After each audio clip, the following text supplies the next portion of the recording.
Ia uitați-vă aici. Cine n-are ce face și se joacă cu bateriile. Iată cum eu. Făcut bombonele. Bombonele caramele.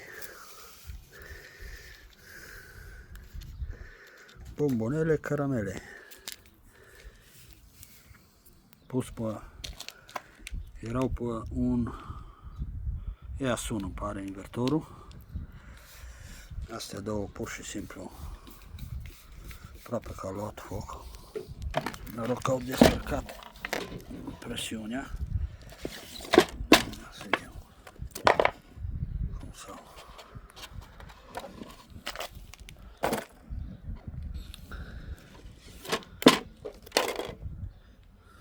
Mai lipsea puțin și îi lua foc casa la om.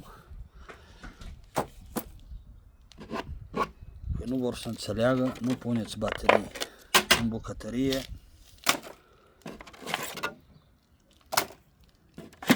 Trebuie făcut o cameră tehnică anume pentru așa ceva. Uitați ce bombonele aici.